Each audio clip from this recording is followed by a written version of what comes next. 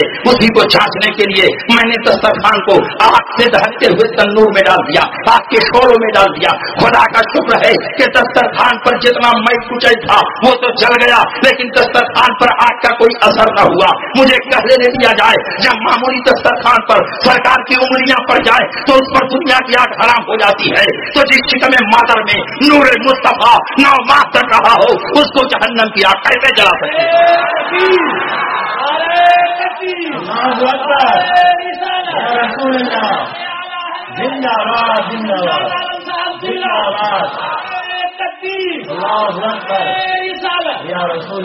نبی نے اپنی والدہ محترمہ کی قبر پر حاضری دی۔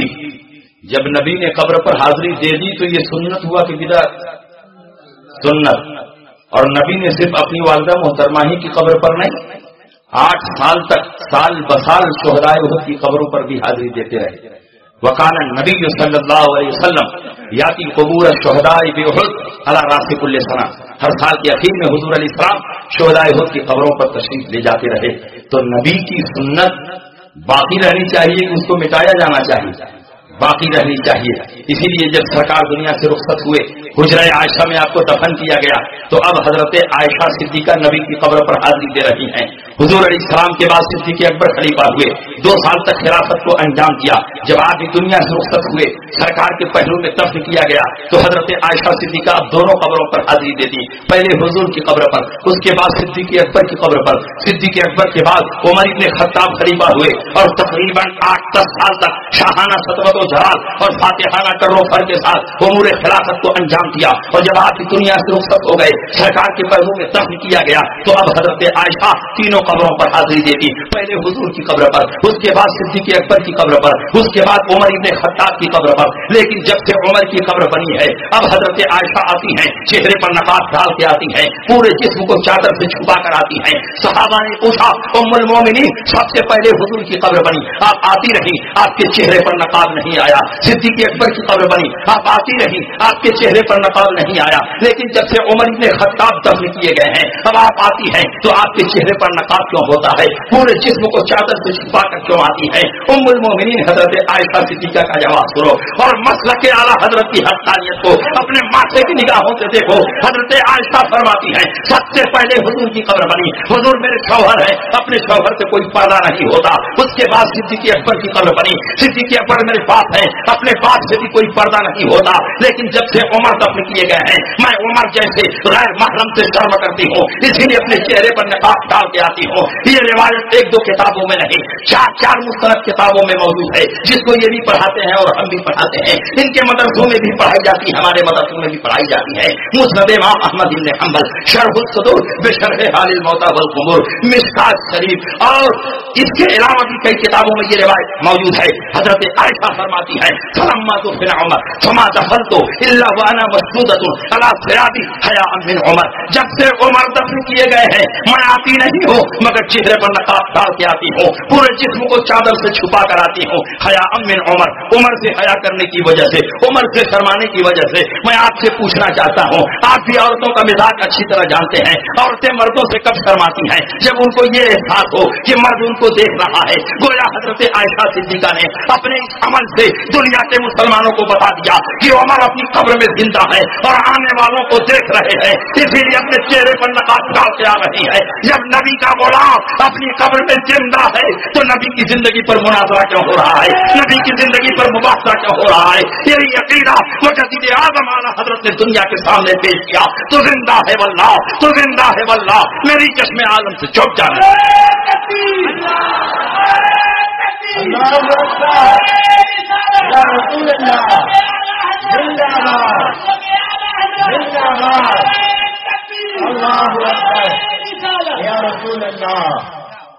لیکن ان کا دھوکہ اور فریب بھی دیکھیے، جب کوئی سنی صحیح العقیدہ مسلمان کسی قبر پر حاضری دیتا ہے اور عقیدت و محبت کے ساتھ روزے کی جالی کو چوکھٹ کو چومتا ہے تو یہ کہتے ہیں قبر پوجا ہے، قبر پوج رہا۔ حالانکہ دنیا کا کوئی مسلمان قبر پوجتا نہیں، قبر کی زیارت کرتا ہے اور نسبت کی بنیاد پر روزے کی جالی چادر چوکھٹ کو چوم لیتا ہے۔ مسلمان پوجتا نہیں، لیکن یہ پوری دنیا میں پرچار کرتے ہیں کہ یہ تو قبر پوجوا ہیں، قبروں کو پوجتے ہیں۔ ارے نادان، آج تک تم نے یہی نہیں سمجھا کہ چومنا کس کو کہتے ہیں اور پوجنا کس کو کہتے ہیں۔ پوجنا وہاں بولتے ہیں جہاں کسی کو معبود اور خدا سمجھ کر پیشانی جھکائی جائے۔ ایک سنی صحیح العقیدہ مسلمان ہر چند کے اولیاء اللہ کے مزارات پر جاتا ہے، ان کے کشف و کرامات، ان کی ریاضت اور مجاہدات کو تسلیم کرتا ہے، لیکن ہرگز ان کو اللہ نہیں مانتا، اللہ کی مخلوق مانتا ہے، اللہ کا بندہ مانتا ہے، اللہ کا ولی مانتا ہے۔ اور پوجنا وہاں بولتے ہیں جہاں کسی کو معبود اور خدا سمجھ کر پیشانی جھکائی جائے۔ دنیا کا کوئی مسلمان کسی ولی کو اللہ نہیں مانتا، اہل اللہ مانتا ہے، محبوب اللہ مانتا ہے، خلق اللہ مانتا ہے۔ عقیدے کی صحت کے باوجود بھی چومنے کو پوجنا کہنا یہ تعصب ہے، تنگ نظری ہے، الزام تراشی ہے، حقائق سے چشم پوشی ہے۔ یہ تو کوئی سرفرا اور پاگل ہوگا جو کسی قبر پر پہنچنے کے بعد ماشاء اللہ یہ تصور کرے کہ یہاں اللہ لیٹا ہوا ہے۔ کوئی صحیح الدماغ مسلمان نہیں سوچ سکتا، کیونکہ مسلمانوں کو ماں کی گود میں یہ عقیدہ پلا دیا گیا ہے کہ اللہ حی ہے، اللہ قیوم ہے، اللہ ہمیشہ سے ہے اور ہمیشہ رہے گا۔ جب وہ ہمیشہ سے ہے اور ہمیشہ رہے گا تو اس پر موت نہیں طاری ہوگی، جب اس پر موت نہیں طاری ہوگی تو اس کی قبر بھی نہیں ہوگی، جب اس کی قبر نہیں ہوگی تو اس کی چادر بھی نہیں ہوگی۔ پتا چلا چادر اس کی ہوگی جس کی قبر بنے، قبر اس کی ہوگی جس پر موت طاری ہو، اور اللہ پر موت طاری ہو نہیں سکتی تو اس کی قبر کیسے ہو سکتی ہے، اس کی چادر کیسے ہو سکتی ہے؟ تو کوئی مسلمان قبر پر پہنچنے کے بعد یہ کیسے سوچ سکتا ہے کہ یہاں اللہ لیتا ہوا ہے؟ یہ ان کا دھوکہ ہے، یہ ان کا فریب ہے، یہ ان کا مغالطہ ہے۔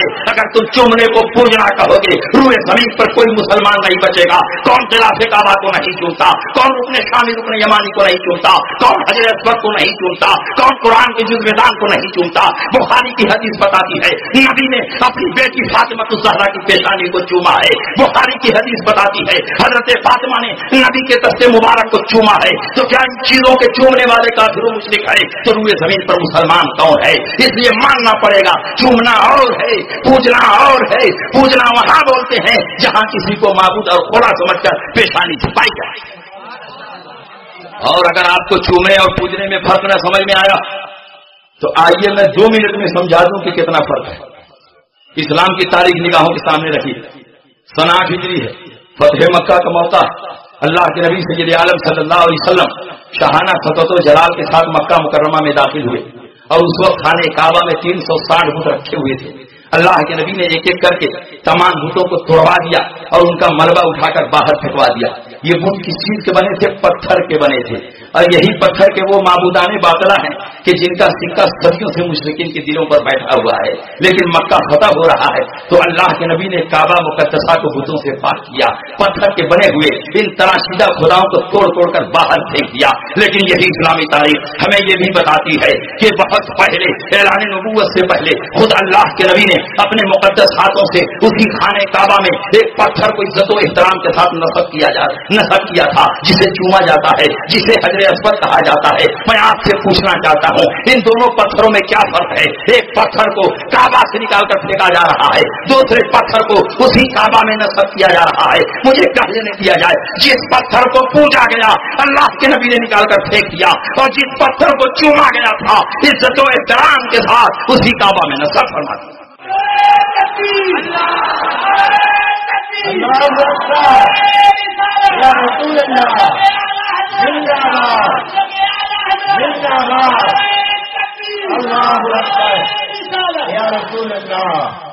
مسلک اعلی حضرت کے سلسلے میں جو آپ نعرہ لگا رہے تھے، یہ اس بات کی روشن دلیل ہے کہ اعلی حضرت کو اللہ تبارک و تعالی نے اپنے دین کی پہچان قرار دی۔ سبحان اللہ۔ اور اعلی حضرت عظیم البرکت رضی اللہ تبارک و تعالی عنہ اہل محبت کی پہچان ہے، اور اہل محبت اور اہل عشق کے دلوں کی دھڑکن ہے، اور اسی لیے عشق و محبت کا دوسرا نام اعلی حضرت ہے۔ سبحان اللہ۔ اور اس کو ابھی حضرت مولانا حفیظ اللہ صاحب نے بہت ہی اچھے طریقوں سے بتایا، سبحان اللہ۔ اور کچھ باتیں انہوں نے فروعی اختلافات کی ضمنی طور پر ذکر کر دی۔ اب یہاں پر فروعی اختلافات کا مسئلہ نہیں رہ گیا۔ مسلک اعلی حضرت کو انہوں نے خود بتایا کہ مسلک اعلی حضرت مسلک عقائد اور مسلک دین کا نام ہے۔ بے شک۔ جب مسلک دین کا نام مسلک اعلی حضرت ہے اور دین کی پہچان مسلک اعلی حضرت ہے، اسلام کی پہچان مسلک اعلی حضرت ہے، تو فروعی اعتقاد کا یہ مسلک ہے ہی نہیں، بلکہ یہ مسلک جو ہے امام منصور ماتریدی رضی اللہ عنہ کے مذہب منصور کا دوسرا نام ہے، اور امام ابو الحسن اشعری کے مسلک کا دوسرا نام مسلک اعلی حضرت ہے۔ اور اس پہچان کو جو مٹانا چاہتا ہے وہ اسلام کی شناخت کو مٹانا چاہتا ہے، اور گویا کہ وہ اسلام اور غیر اسلام کو ایک کرنا چاہتا ہے۔ اور اصل میں بات اب یہی رہ گئی ہے کہ صلح کلیت کا دور ہے، اور صلح کلیت والے یہ چاہتے ہیں کہ کسی طریقے سے جو ہے جس اہل سنت والجماعت کی شناخت اور سچے اسلام کی شناخت اور اس کی پہچان مٹ جائے، تاکہ وہابی، دیوبندی، رافضی وغیرہ سب جو ہے وہ ایک ہو جائیں۔ اسی لیے یہ علماء کونسل کا انعقاد ہوا، اور علماء کونسل جو ہے اسی لیے یہاں پر وجود میں آئی، اور اب اسی لیے جو ہے آخری عمر میں یہ کہا گیا کہ قبر میں مسلک نہیں پوچھا جائے گا۔ اسی لیے میں آپ سے یہ وعدہ لینا چاہتا ہوں کہ وہابی سے نہیں ملو گے، دیوبندی سے نہیں ملو گے، اور جو وہابی اور سنی کو ایک کرتا ہے اس سے ملو گے۔ وہابی، سنی اور رافضیوں کو جو ایک کرنے والا ہے، میں کہتا ہوں کہ وہابیوں سے اور دیوبندیوں سے، رافضیوں سے زیادہ وہ تمہارے لیے خطرناک ہے۔ تو وہ علماء کونسل ہو یا علماء کونسل کے زیر انتظام اور اس کی سرپرستی میں چلنے والی جو ہے کوئی تبلیغی تنظیم ہو، سنی دعوت اسلامی ہو یا کوئی ہو، وہ تمہارے لیے جو ہے نمائندہ سنی تنظیم نہیں ہے، سنی جماعت نہیں ہے۔ سبحان اللہ۔ مسلک اعلی حضرت، فیضان اعلی حضرت۔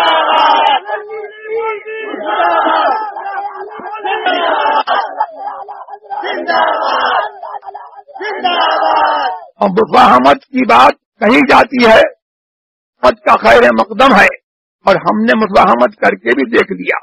ہم نے علماء کونسل کے بانی مبانی کو ہم نے بلایا، اور جب علماء کونسل کے بالکل نمایاں نقصانات نظر آئے کہ مرغی محلے کی مسجد دیوبندیوں کو دے دی گئی، ہم نے بلایا اور ہمارے پاس جب آئے اور ہم نے چند سوالات کیے، سوالات پہ لاجواب ہوئے، ہم نے گزارش کی کہ سنی علماء کونسل بنا لو، تو یہ کہہ کر کے ہٹ گئے کہ مجھے اس سے اختلاف ہے، میں نہیں بناتا۔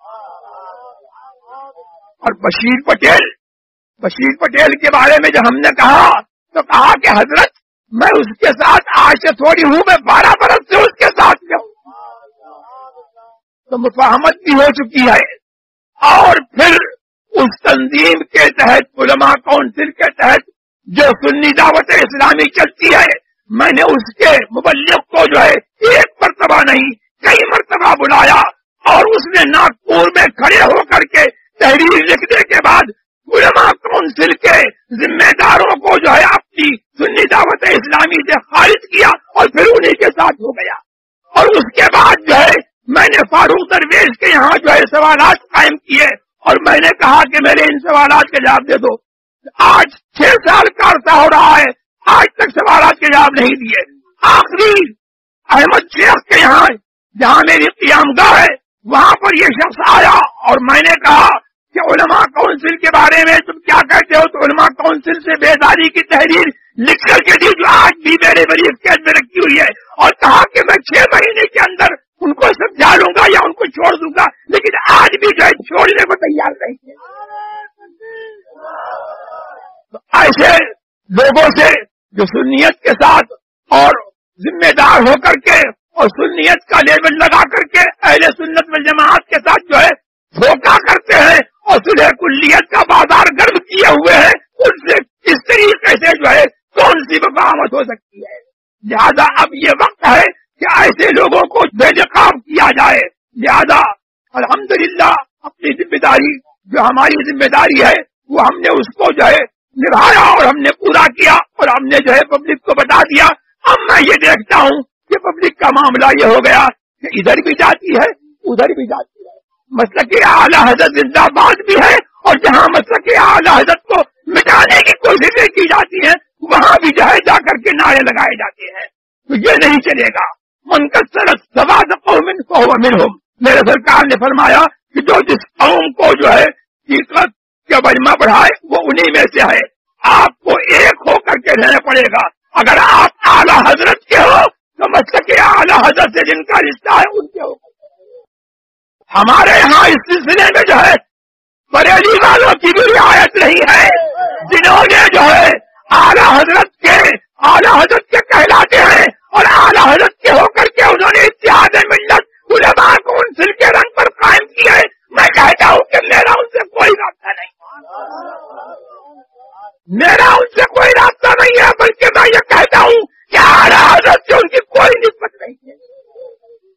تو یہ چند کلمات میں نے آپ کے سامنے اس لیے کہہ دیے کہ اللہ تبارک و تعالیٰ مجھے اور آپ کو سب کو مسلک اہل سنت والجماعت پر جو ہے قائم رکھے اور اعلیٰ حضرت کے مسلک پر جو لوگ ہیں جو علماء اہل سنت والجماعت ہیں ان سے آپ رابطہ رکھیے اور جو اعلیٰ حضرت کا نام لیتے ہیں ان کو آپ چیک کیجئے کہ مسلک اعلیٰ حضرت کا صرف زبانی طور پر نام لیتے ہیں یا مسلک اعلیٰ حضرت پر عمل بھی کرتے ہیں.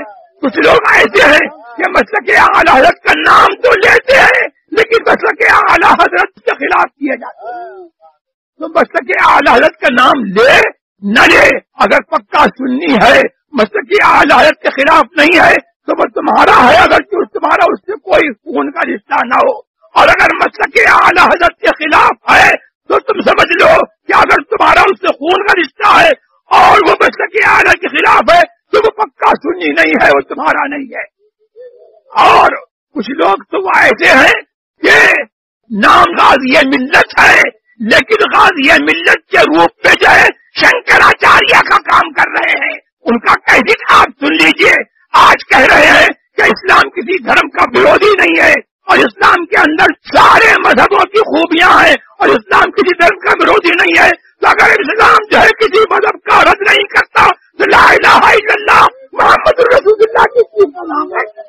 لا الہ الا اللہ جب کہا تو اس کا مطلب یہ ہے کہ اللہ تبارک و تعالیٰ کا آپ نے نام لیا اور دوسرے خداؤں کی نفی کر دی تو رد شرک اور رد کفر کا نام ابتدا اسلام ہے. ایک خدا کو ماننے کا نام جو ہے اسلام ہے اور توحید رحمانی کا نام جو ہے اسلام ہے. اسی کو یہ کہتا ہے کہ اسلام کسی مذہب کا ورودھی نہیں ہے تو یہ اسلام کی جڑ کو مٹا رہا ہے. اس کا کیسے موجود ہے وہ کیسے ہر شخص سن سکتا ہے. تو ایسے لوگوں سے آپ لوگوں کو ہوشیار رہنا ہے جو آپ کے دین پر اور آپ کے ایمان پر حملہ کر رہے ہیں اور جو صلح کلیت کا بازار گرم کیے ہوئے ہیں. وآخر دعوانا الحمدللہ رب العالمین. تو میں عرض یہ کر رہا تھا کہ یہ ان کا مغالطہ اور فریب ہے، دھوکہ. چومنے کو پوجا کہنا یہ ان کی غلط فہمی ہے. چومنا کبھی پوجنا نہیں ہو سکتا. پوجنا وہاں بولتے ہیں جہاں کسی کو معبود اور خدا سمجھ کر پیشانی چھپائی جائے. اور اگر قبر کو چومنا یہ شرک ہوتا تو صحابہ کرام نبی کی قبر کو کبھی نہیں چومتے. لیکن روایتیں بتاتی ہیں کہ صحابہ نے بھی نبی کی قبر کو چوما. اٹھائیے مسند امام احمد بن حنبل. اس حدیث کے راوی حضرت ابو دردہ رضی اللہ تعالی عنہ ہے. وہ فرماتے ہیں کہ جب حضور علیہ السلام کا وصال ہو گیا تو حضرت بلال حبشی مدینہ منورہ چھوڑ کر ملک شام میں آباد ہو گئے اور ایک لمبی مدت کے بعد انہوں نے خواب دیکھا اور خواب میں حضور علیہ السلام تشریف لائے. حضور نے فرمایا یا بلال ما هذه الجفوة الم یعنی ان تزورنی فبکا بکاء کثیرا ورکب راحلته. اے بلال حبشی یہ کیا ظلم ہے؟ کیا میری قبر کی زیارت کے لیے مدینہ منورہ نہیں آؤ گے؟ حضرت بلال حبشی کی آنکھ کھلتی ہے